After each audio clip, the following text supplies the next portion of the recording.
Bonjour tout le monde et bienvenue dans cette nouvelle vidéo. Aujourd'hui on va parler des producteurs de Retour en France au Théâtre de Paris. Alors personnellement, même si bien évidemment j'en avais déjà entendu parler, j'avais encore jamais vu cette pièce, je savais même pas de quoi ça parlait. Je savais qu'il y avait de l'humour un petit peu tendancieux, mais à part ça je n'avais aucune idée de ce que c'était. J'ai vu que ça allait être joué à Paris, je me suis dit autant en profiter pour aller découvrir ça. Alors du coup, avant toute chose, les producteurs, qu'est-ce que c'est? C'est une comédie musicale de Mel Brooks. Mel Brooks qui est assez connu pour faire des comédies musicales assez humoristiques. Il a notamment fait Frankenstein Junior, qui est en gros une parodie de Frankenstein, et assez drôle, franchement, je vous la conseille. Et du coup, les producteurs, ça raconte l'histoire d'un producteur, du coup, logique, de comédie musicale qui est complètement ruiné. Enfin, complètement ruiné, il est un peu au bord de la faillite, quoi. C'est la mierda, jusqu'à ce qu'il reçoive la visite d'un comptable qui va lui faire remarquer que parfois produire un flop, au final, rapporte plus d'argent que de produire un succès. Et du coup, là va naître la super idée du siècle dans la tête de notre ami producteur: monter le pire flop, la pire comédie musicale jamais existée. Du coup, il a cette idée, son comptable qui en a marre de son métier, qui a toujours rêvé de lui aussi être producteur, il va se lancer avec lui, il va quitter son boulot, et les deux vont essayer de produire la pire comédie musicale jamais créée, en faisant un truc à la gloire de Hitler.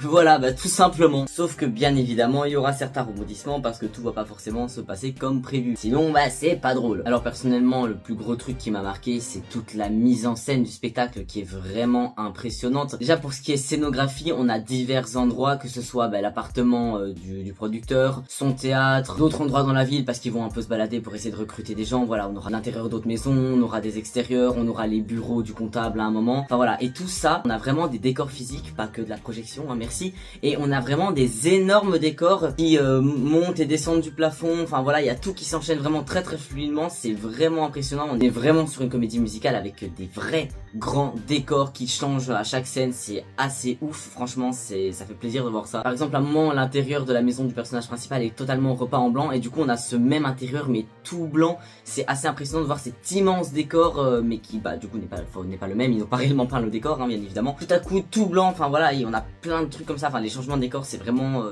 impressionnant. Je m'attarde un peu là-dessus parce que ça fait plaisir de voir une comédie musicale avec vraiment des gros décors. Ça fait un petit moment que j'en avais plus vu avec autant de gros changements de décor. Et bien évidemment, on aura aussi des chorégraphies dont il faut qu'on parle parce que chaque tableau est chorégraphié et chaque tableau est vraiment très différent du précédent. Forcément, avec tous ces changements de décor, à chaque fois on est vraiment dans un total autre univers, et on a vraiment cet enchaînement comme ça de tableaux super différents des uns des autres parce que l'esthétique est pas du tout pareil, il se passe pas la même chose. On est vraiment transporté d'endroit en endroit avec toutes ces nouvelles chorégraphies, tous ces nouveaux décors. C'est très agréable à regarder. Je vais donner quelques exemples de chorégraphies. On a par exemple celle tout au début de l'histoire qui nous présente un petit peu le personnage du producteur, le personnage principal, où il explique un petit peu qui il est, ce qu'il était, sa situation actuelle, etc.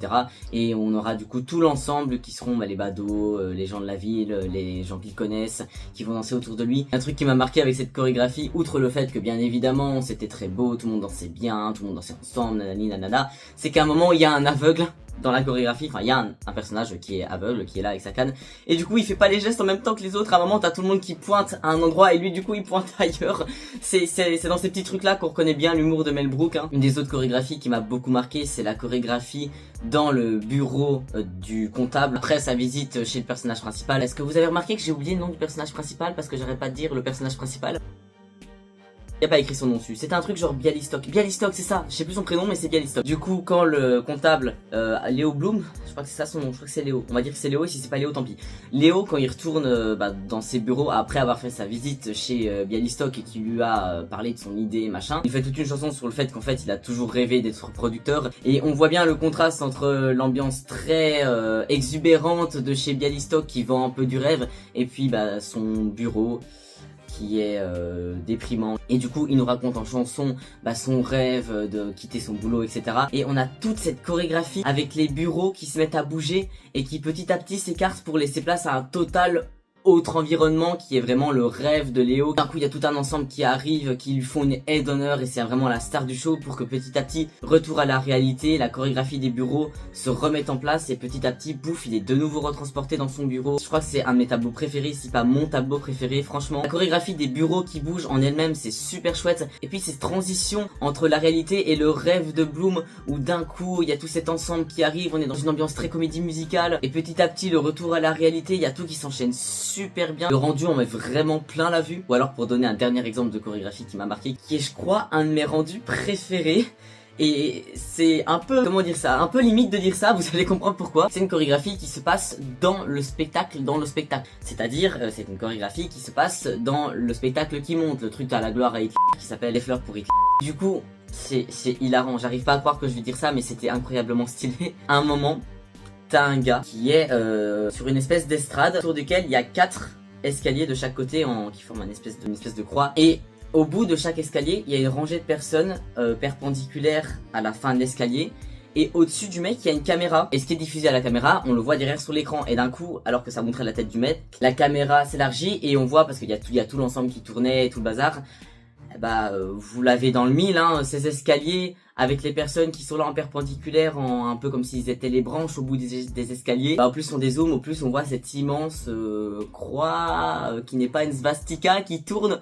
Et c'est terrible de dire ça, mais c'est trop stylé. Tu vois d'un coup le truc et en fait tu vois que ça forme ça.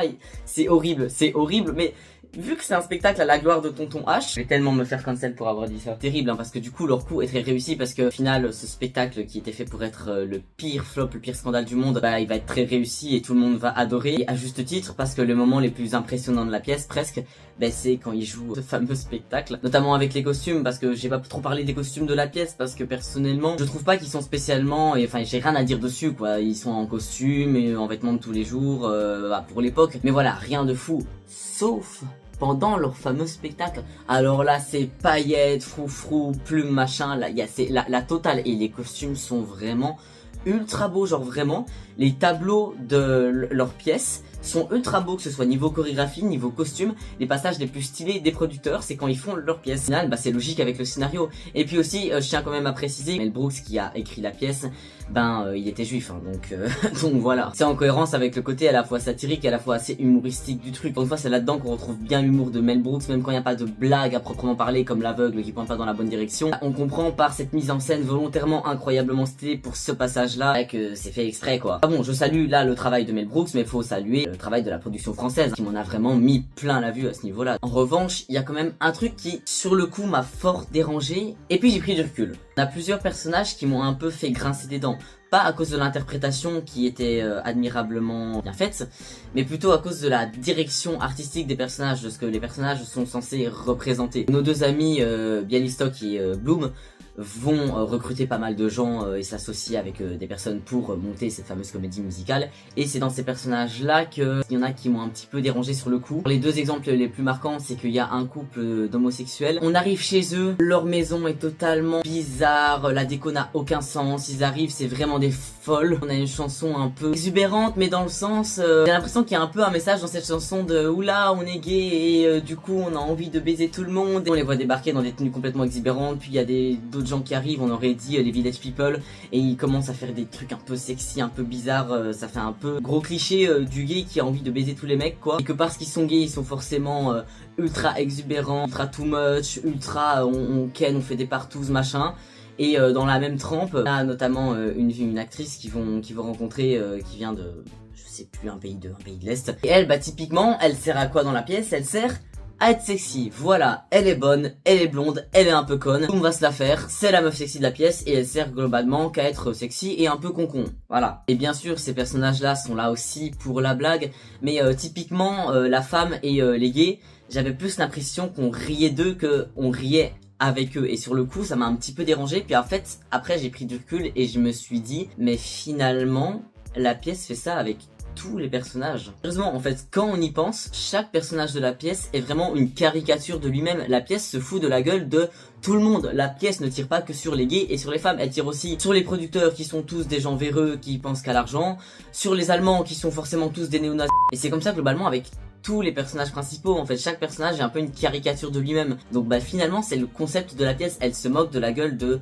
tout le monde. Au final, il y a personne qui en prend vraiment plus pour son Graal qu'un autre. Alors ça peut peut-être déranger sur le coup, mais quand on y pense, bah c'est juste le concept de la pièce. Tout le monde est un peu une caricature, tout le monde est ultra exacerbé et aucun des personnages n'est vraiment fait pour être pris au sérieux finalement. Donc voilà, qu'on aime ou qu'on n'aime pas le concept, les producteurs au Théâtre de Paris, c'est un très beau spectacle. Alors si c'est votre délire, je peux que vous conseiller d'aller la voir. Ah bon voilà, c'était ma petite critique plus ou moins à chaud sur les producteurs. Si vous l'avez déjà vu, n'hésitez vraiment pas à me donner votre avis en commentaire. Ou si vous avez vu d'autres productions, n'hésitez pas à m'en parler aussi. Je sais que ça avait été joué déjà précédemment à Paris, mais j'ai pas vu les premières représentations avant qu'ils reviennent là, donc je sais pas s'il y a vraiment eu des différences. Si la vidéo vous a plu, n'hésitez pas à la partager, ça me donne de la force. Et si vous ne voulez rien louper pour la suite, n'hésitez pas à vous abonner, tout simplement. Sur ce, je vous souhaite une bonne journée, une bonne soirée, et je vous dis à la prochaine.